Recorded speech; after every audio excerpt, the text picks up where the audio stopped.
Hello friends, Indian Army Agniveer স্কিমৰ অধীনত ওলোৱা বিভিন্ন পোষ্টৰ যি বিজ্ঞাপন সম্পৰ্কীয় তাৰ ৰিক্ৰুটমেণ্ট ৰেলী নটিফিকেশ্যন ওলাইছে। এই নটিফিকেশ্যনখনৰ কেইটামান গুৰুত্বপূৰ্ণ দিশৰ কথা আপোনালোকৰ আগত আজি মই ক'বলৈ গৈ আছোঁ, যিকেইটা আপোনালোকে জনাটো অত্যন্ত জৰুৰী যদি আপোনালোকে অগ্নিবীৰ হ'ম বুলি মনতে ভাবিছে। প্ৰথমটো হ'ল online registration is mandatory. Online registration আপোনালোকে কৰিব লাগিব আৰু তাৰ কাৰণে আপোনালোকে ইণ্ডিয়ান আৰ্মিৰ অফিচিয়েল ৱেবছাইট joinindianarmy.nic.in যাব লাগিব। আৰু কি পোষ্টৰ কাৰণে বিজ্ঞাপন ওলাইছে? Agniveer general duty, Agniveer technical, Agniveer clerk, storekeeper technical, Agniveer tradesman 10 pass, Agniveer tradesman 8 pass. এইকেইটা পোষ্টৰ কাৰণে বিজ্ঞাপন ওলাইছে। তাৰপিছত আছে টাৰ্ম এণ্ড কণ্ডিশ্যন। এইবিলাক টাৰ্ম এণ্ড কণ্ডিশ্যন আৰ্মি একমতে হ'ব 1950। এইবিলাক বিভিন্ন টাৰ্ম এণ্ড কণ্ডিশ্যনবিলাক দিয়া আছে। তাৰপিছত আহিল 4 নম্বৰ লিভ। আপোনালোকে যদি অগ্নিবীৰ হিচাপে নিযুক্তি পায় তাৰ কাৰণে আপোনালোকৰ বছৰত 30টা লিভ থাকিব আৰু তাৰ উপৰি আপোনালোকে মেডিকেল বেচিছতো লিভ পাব। তাৰপিছত 5 নম্বৰটো আহিল পে এলাউন্স আৰু এলাইড বেনিফিটছ। এইটো এটা গুৰুত্বপূৰ্ণ দিশ। আপোনালোকে প্ৰথম বৰ্ষত 30,000 হিচাপে পাৰ মান্থ পাব, লগতে এপ্লিকেবল এলাউন্স যিটো আপুনি অগ্নিবীৰ হিচাপে পোৱাটো জৰুৰী, সেইটো আপোনালোকে পাব। তাৰপিছত দ্বিতীয় ইয়াৰ্ছত পাব 33,000 প্লাছ এপ্লিকেবল এলাউন্স। তাৰপিছত পাব 3 ইয়াৰ্ছত 36,500 প্লাছ এপ্লিকেবল এলাউন্সটো পাব। তাৰপিছত 4 ইয়াৰত পাব per month 40,000 plus applicable allowance. তাৰোপৰি আপোনালোকে 780ৰো এটা পেকেজ পাব, যেতিয়া আপোনালোকে 4 ইয়াৰ্ছৰ পিছত ডিচাৰ্জ হ'ব আফটাৰ কমপ্লিটেশ্যন অফ 4 ইয়াৰ্ছ ছাৰ্ভিচ। এইটো পাব, 780ৰ পেকেজটো পাব। তাৰোপৰি আপোনালোকে এলাউন্স বিভিন্ন সুবিধা পাব তাত। ড্ৰেছ, ট্ৰেভেল এলাউন্স, ৰেচন এইবিলাক পাব। ৰিক্স এণ্ড হাৰ্ডশ্বিপ এইবিলাকো আপোনালোকে পাব ছাৰ্ভিচ ইয়াৰ্ছৰ ভিতৰত। তাৰপিছত আছে লাইফ ইঞ্চুৰেঞ্চ কভাৰ। আৰু অগ্নিবীৰ হিচাপে নিযুক্তি পোৱাৰ যিটো ডিউৰেশ্যনৰ সময়ত আপোনালোকে 48 লাখ টকাৰ এটা লাইফ ইঞ্চুৰেঞ্চ কভাৰ পাব।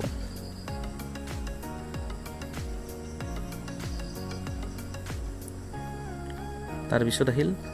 Benefit for personnel exiting at 4 year of service. 4 বছৰৰ সেৱা আপোনালোকে আগবঢ়াৰ পিছত আপোনালোকে 780 পেকেজটো পাব। অগ্নিবীৰ স্কিল চাৰ্টিফিকেট পাব। অগ্নিবীৰ স্কিল চাৰ্টিফিকেটখন আপোনালোকে লগত লৈ পিছত বিভিন্ন ক্ষেত্ৰত, চৰকাৰী ক্ষেত্ৰতেই হওক বা প্ৰাইভেট ক্ষেত্ৰত, বিভিন্ন ক্ষেত্ৰত জবত আপোনালোকে এপ্লাই কৰিব পাৰিব, যিখনে বহুত কাম দিব। তাৰ উপৰিও ক্লাছ 12 চাৰ্টিফিকেটো আপোনালোকে পাব, যিবিলাকে কোৱালিফাই কৰা সময়ত, অৰ্থাৎ অগ্নিবীৰ ছাৰ্ভিচ কোৱালিফাই কৰাৰ সময়ত 10 পাছ কৰিছিলে। তাৰ উপৰিও 12বিলাকৰ কাৰণে এখন চাৰ্টিফিকেট দিব, যিবিলাকে 12 পাছ কৰি সোমাইছে তেওঁলোককো এখন চাৰ্টিফিকেট দিয়াৰ ব্যৱস্থা কৰিব, যিবিলাক চাৰ্টিফিকেট আপোনালোকক পৰৱৰ্তী সময়ত আপোনালোকৰ উত্তৰণত সহায় কৰিব। তাৰপিছত আহিল প্ৰচিডিউৰ ফৰ অনলাইন ৰেজিষ্ট্ৰেশ্যনটো কেনেকৈ কৰিব। প্ৰথমতে আপোনালোকে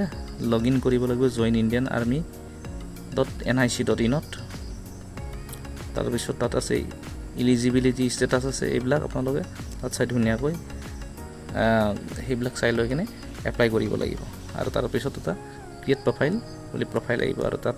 আপোনালোকে গৈ নিজৰ প্ৰফাইল ক্ৰিয়েট কৰিব পাৰিব। তাৰপিছত প্ৰচেছবিলাক ধুনীয়াকৈ দিয়া আছে। অনলাইন ৰেজিষ্ট্ৰেশ্যন কেনেকৈ ছাবমিট কৰিব লাগিব,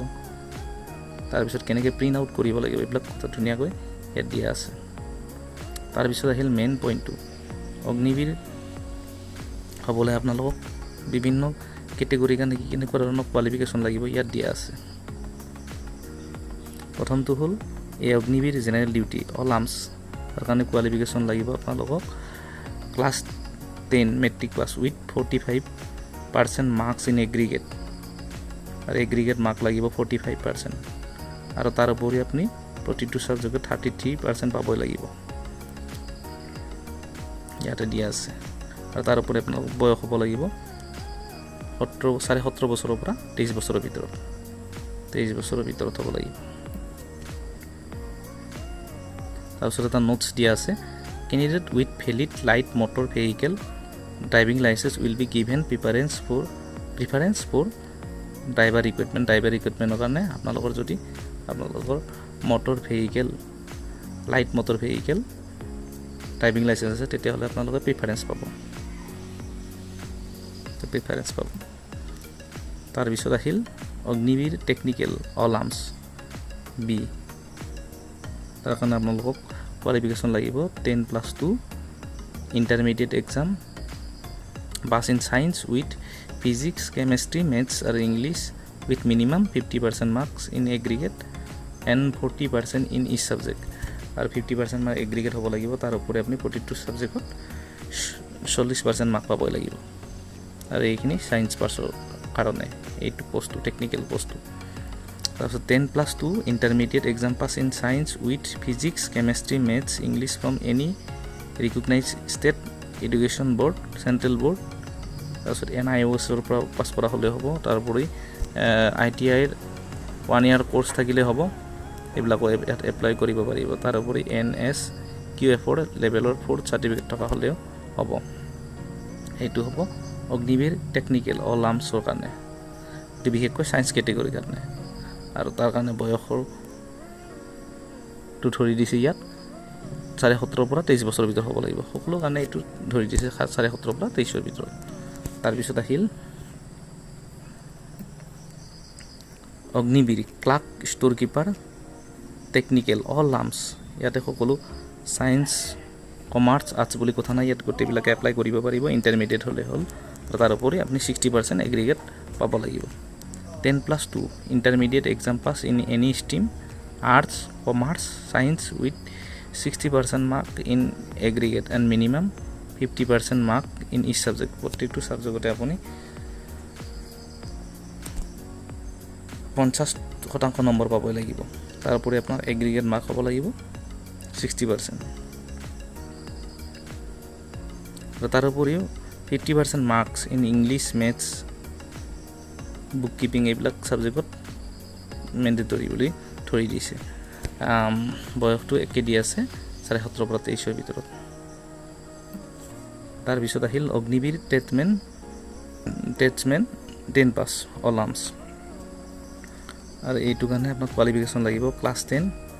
simple pass no stipulation in aggregate percentage but should have scored in 33% each subject কোনো নিয়মাৱলী নাই যদিও 33% each subject পাব লাগিব প্ৰত্যেকটো সাবজেক্টত তাৰপিছত আহিল F অগ্নিবীৰ টেটছমেন 8 পাছ আৰু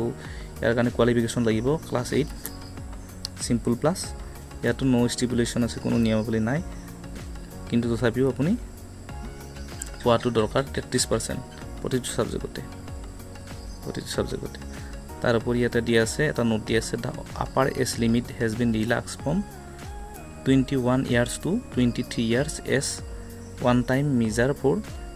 recruiting year 2022 আৰু 23 কাৰণে আপোনালোকক 23 বছৰলৈ সুবিধা দিয়া হৈছে অৰ্থাৎ 21 বছৰ আছিল ম্যাক্সিমাম এজ কিন্তু 23 বছৰলৈ কৰি দিয়া হৈছে এইটো বৰ্ষৰ কাৰণে এইটো এপ্লিকেবল হ'ব তাৰপিছত ফিজিক্যাল ষ্টেণ্ডাৰ্ডটো আপোনাৰ যেটো গাইডলাইন দিয়া আছে আৰ্মি গাইডলাইন মতে হ'ব তাৰ উপৰিও ইলেক্ট্ৰিচিয়ান ফিজিক্যাল ষ্টেণ্ডাৰ্ডৰ ক্ষেত্ৰত সুবিধা দিয়া আছে যিবিলাক এক্স সাৰ্ভিসমেনৰ ল'ৰা ছোৱালী বিলাকো দিয়া আছে তাৰ উপৰি এক্স সাৰ্ভিসমেন বিলাকৰ কাৰণেও এইটো সুবিধা দিয়া আছে ৱাৰ উইডো বিলাকো পাব এইবিলাক সুবিধা ইয়াত তেওঁলোকৰ বাবে হেই চেছ ওয়েট এইবিলাকৰ ক্ষেত্ৰতো সুবিধা দিছে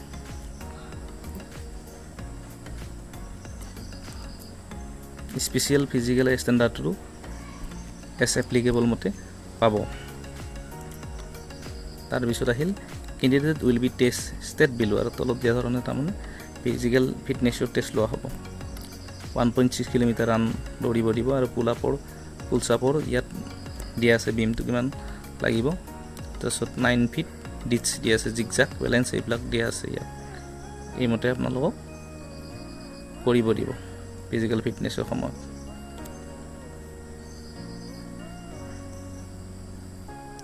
ফিজিকেল মেজাৰমেণ্টটো ফিজিকেল ষ্টেণ্ডাৰ্ডৰ যিটো ৰুল আছে সেইমতে হ'ব বুলি ইয়াত লিখা আছে আৰু মেডিকেল টেষ্টটো আপোনালোকে কৰিব ৰেলিত সময়ত আৰু তাৰ কাৰণে মেডিকেল স্পেচিয়েলিষ্ট থাকিব তেওঁলোকে ৰিভিউ কৰিব আৰু ৰিভিউ কৰাৰ পিছত আপোনালোকক যদি আপোনালোকে ফিট বুলি ভাবে তেতিয়ালৈকে কোৱালিফাই কৰাৰ কাৰণে আপোনালোকক তেওঁলোকে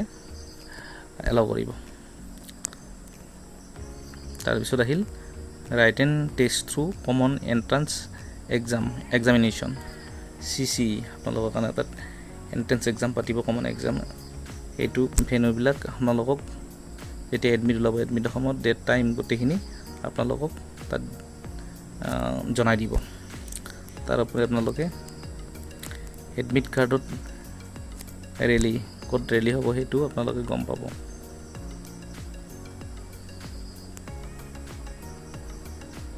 পাছত এডমিট কাৰ্ডখন আপোনালোকে গুড কোৱালিটি পেপাৰত প্ৰিণ্ট কৰিব লাগিব এডমিট কাৰ্ডখন ফটোগ্ৰাফ আপোনালোকক ফটোগ্ৰাফো লাগিব 20 copy unattested photo passport size photograph নিব লাগিব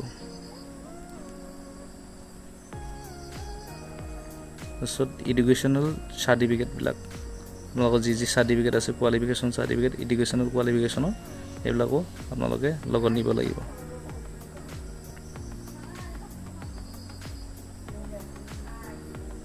ডমিচিল সাৰ্টিফিকেট আপোনালোকে এই ডমিচিল সাৰ্টিফিকেটখন ইস্যু কৰিব লাগিব তহচিলদাৰ বা ডিষ্ট্ৰিক্ট মেজিষ্ট্ৰেটে তাৰ উপৰি কাষ্ট সাৰ্টিফিকেটখন আপোনালোকক ডিষ্ট্ৰিক্ট মেজিষ্ট্ৰেট বা তহচিলদাৰে ইস্যু কৰাখনে আপোনালোকক মান্য বুলি স্বীকৃতি দিব তাৰপিছত ৰিলিজন সাৰ্টিফিকেট যিবিলাক শিখ মুছলিম খ্ৰীষ্টান এইবিলাক আছে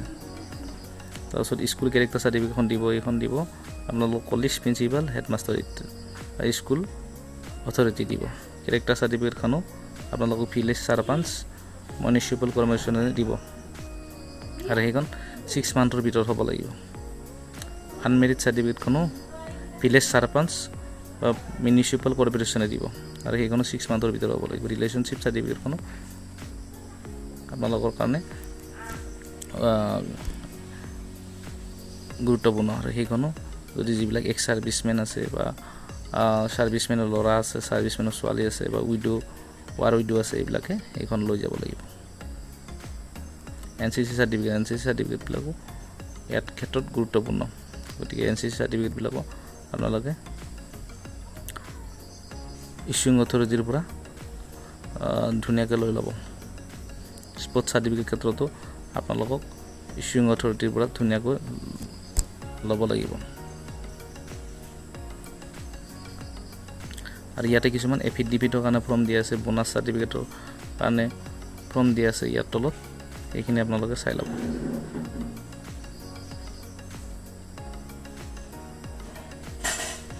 আসলে ইয়াত বোনাছ মাৰ্কৰো ব্যৱস্থা আছে যিবিলাক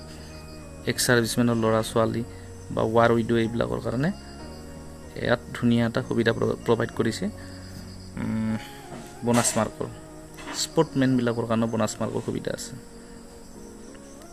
ষ্টেট লেভেলত প্ৰতিনিধিত্ব কৰা হওক কলেজ লেভেলত প্ৰতিনিধিত্ব কৰা হওক তাৰপিছত নেশ্যনেল গেমছত প্ৰতিনিধিত্ব কৰা হওক সকলৰ কাৰণে ইয়াত স্পৰ্টমেনবিলাকৰ কাৰণে এটা বোনাছ মাৰ্কৰ সুবিধা ৰাখিছে তাৰোপৰি NCC কেডেটবিলাকৰ কাৰণে ইয়াত বোনাছ মাৰ্কৰ সুবিধা ৰাখিছে তাৰপিছত ITI কৰাবিলাকৰ কাৰণে আৰু স্কিল কোৱালিফাই কেণ্ডিডেটবিলাকৰ কাৰণে বোনাছ মাৰ্কৰ সুবিধা ৰাখিছে এটা বহুত ধুনীয়া পদক্ষেপ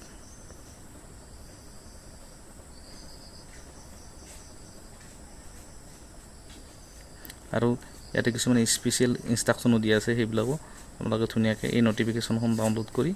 চাই ল'ব আৰু নটিফিকেশ্যনখন ডাউনলোড কৰিবলৈ আপোনালোকে ইণ্ডিয়ান আৰ্মিৰ অফিচিয়েল ৱেবছাইটত গৈ